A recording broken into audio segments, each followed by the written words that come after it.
Imagine a dense, eerie forest at the outskirts of a bustling Nigerian city.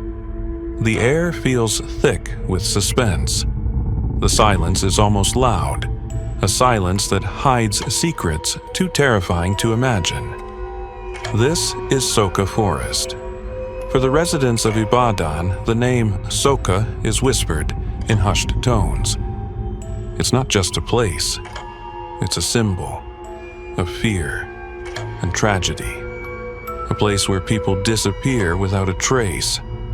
What you're about to hear is not just a story, it's a tale of horror, unimaginable crimes, and the unyielding bravery of those who ventured into its darkness.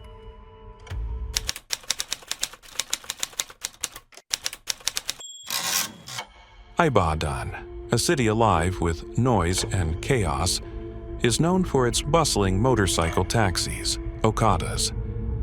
These riders are the lifeblood of the city, weaving through crowded streets, ferrying people and goods. Among them was Lanre Sidiku. Lanre had a contagious laugh and a kind heart. He wasn't just a rider, he was the glue that held his community together. But beneath his cheerful exterior, Lanre dreamed of something more. He wanted to save enough to buy a car and start his own delivery business. Then, in early 2014, something changed. Riders started vanishing.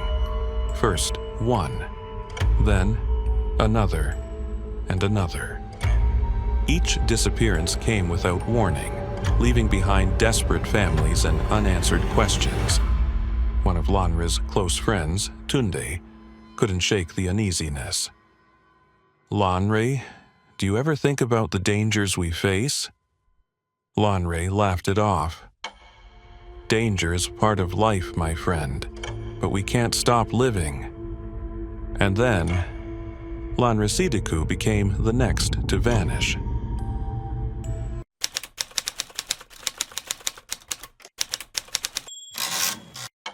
March the 22nd, 2014. The day started like any other. Lanre was at his usual spot, chatting with friends, laughing as always. Around noon, he picked up 2 passengers and rode off. Hours passed. The sun began to set. But Lanre never returned. His friends grew anxious. "He's never this late," someone muttered, dialing his number. No answer. Call after call went unanswered. And then, his second phone rang. "Hello, Lanre," his friend shouted. A trembling voice came through. "They've taken me," Lanre gasped. "I'm underground in Soka Forest. There are 8 of us.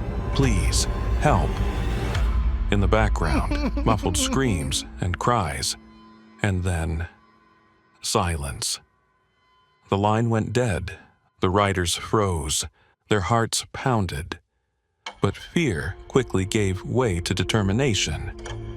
"We're not waiting for anyone," one said, his voice firm. "We're going to find him."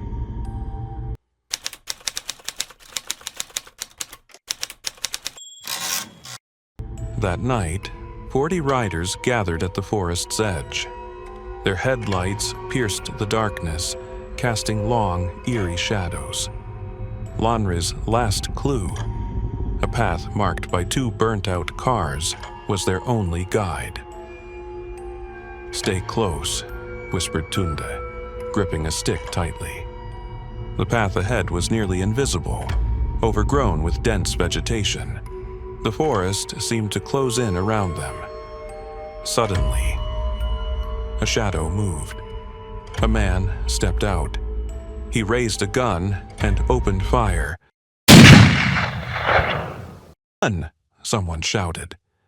The riders scattered, stumbling, panicked, back to safety. Their first attempt had ended in failure.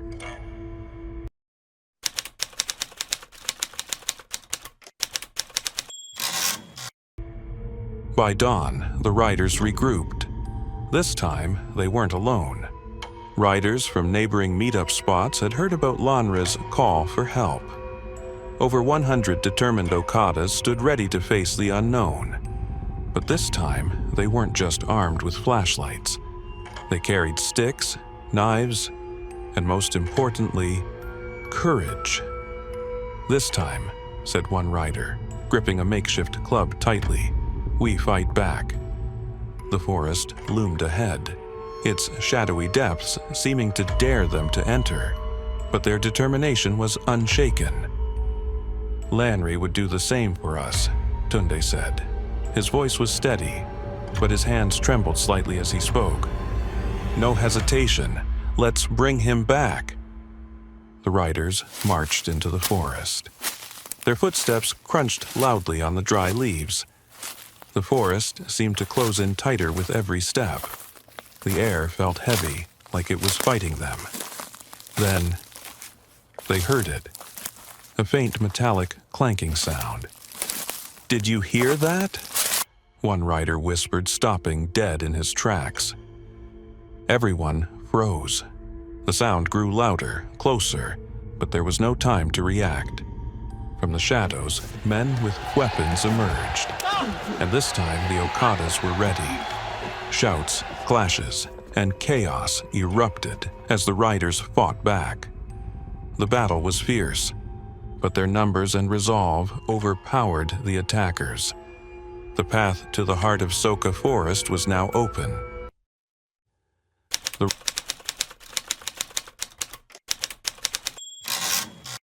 riders pushed deeper into the forest, moving with purpose. Suddenly, the forest opened into a clearing. The sight before them was something out of a nightmare. A decrepit shack stood near a crumbling stone bridge. Beyond it loomed a massive warehouse, its walls wrapped in rusted barbed wire. Beneath the bridge, Lanre's motorcycle lay abandoned but intact, a chilling sign that he had been there. Inside the shack, they found piles of clothes and shoes. Whose things are these?" Tunde asked, his voice trembling. No one responded. The group stood in silence, staring at the haunting remnants of lost lives. The warehouse was next. Cutting through the barbed wire, they stepped inside, and the stench hit them like a wave, decay and death, overwhelming and nauseating. Bones littered the dirt floor, some still bearing flesh. Chains hung from the walls, restraining malnourished captives with hollow, lifeless eyes. And in the center of the room stood a cement slab, tilted and stained dark. A wooden bowl sat beneath it, catching thick, black drips. This wasn't just a place of death, it was a factory.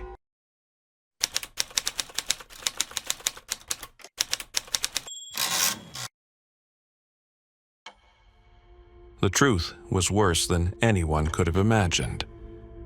This warehouse wasn't just a place of torture, it was a human body part factory. In some parts of Nigeria, there's a belief that charms and potions made from human body parts bring wealth and success. This horrific belief had created an entire industry of death, and Soka Forest was its epicenter. Survivors revealed chilling details.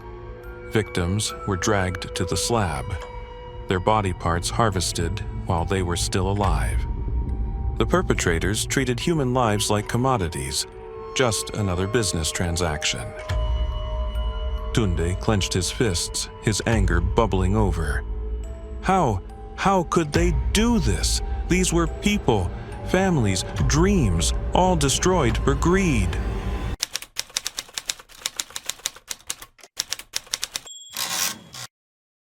That day, the riders freed 23 survivors, but Lanre was not among them. Desperate, they scoured the area, searching for the underground cell Lanre had described. But they found nothing. Survivors, too traumatized to speak clearly, could offer little information. Public outrage forced the police to act, but their response was inadequate. The warehouse was demolished, but the search for Lanre and the other missing riders was abandoned. The horrors of Soka Forest left a permanent scar on Nigeria. Hundreds of victims are believed to have perished here, their stories lost in the shadows. Though some perpetrators were arrested, many questions remain unanswered. Who orchestrated this operation? How deep did the conspiracy run? And what became of those who vanished?